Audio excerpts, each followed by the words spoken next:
last month, the IRS kind of removed a rule that said that pastors or preachers or whatever your church calls the guy who talks, can endorse political candidates from the pulpit. For the last 70 years, that has been not okay to do, at least according to the IRS. People or churches would risk losing their tax-exempt status.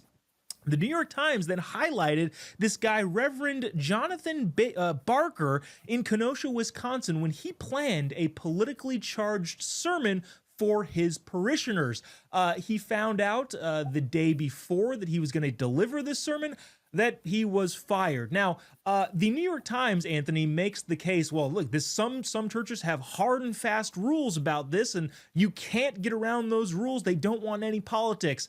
I happen to think that maybe it was what he was going to say which caused the problem. He was going to get up there and do an entire sermon urging Representative Alexandria Ocasio-Cortez, AOC, to run for president in 2028. Anthony, do you think that it is the Lutheran Church's hard and fast rules that can't be got around, or do you think it's the fact that he was going to endorse AOC for running for president why this guy lost his job? Well, this is tricky for me because when it comes to AOC, that's a fireable offense if anyone supports that. But in the reality of the matter, this is where I stand on it. For years, we have said, as a Christian myself and as somebody who supports religious freedom, that believers and people of faith need to get more involved because that is the moral compass. That is the values that our country was founded on. Those are the things that actually prove and have proven to have long-lasting longevity in societies, in communities, in families, and in personal growth for the person and the individual that practices these things devoutly. Now, where I disagree with that is, like, if people are pushing narratives that are going to harm people, then by all means, take them out back and just, put them down, as one might say. But in other cases, this also opens up... Metaphorically speaking, I want to make sure you make it clear. Yeah, we're talking a metaphor here. Metaphorically, definitely not. No real calls to action here. But the real state of the truth is this. How much more effective would our elections be if pastors were allowed to give people the truth about what politicians are doing in their state, in their cities, and in their counties? Because for years, when it was everyone that wanted to protest the Fauci ouchie, when it was everybody that wanted to protest all of these other things, people came after churches and they scared people into silence.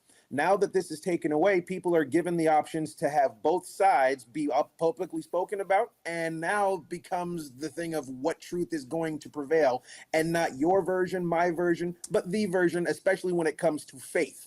There's only one truth, and if you're someone speaking from the pulpit, you have to understand and know this, that God said in the Bible that he holds people of leadership more accountable, 10 times more than the people who are in the audience listening to all of that.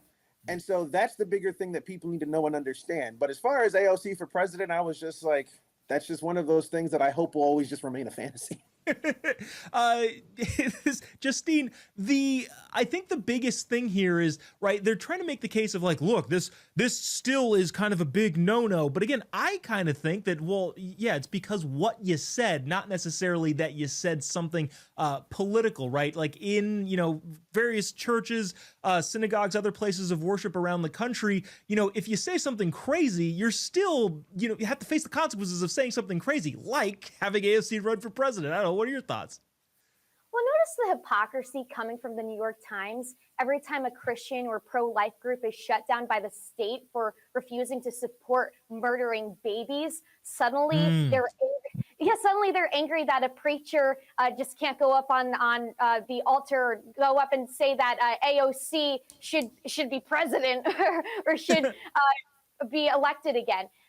This is coming from someone who I grew up around religion, where my rabbi was so woke to the point where my mom, she was sitting on what we call a bema, and she wanted to just get off and walk away. We actually had to switch synagogues because she was so woke. She made it political.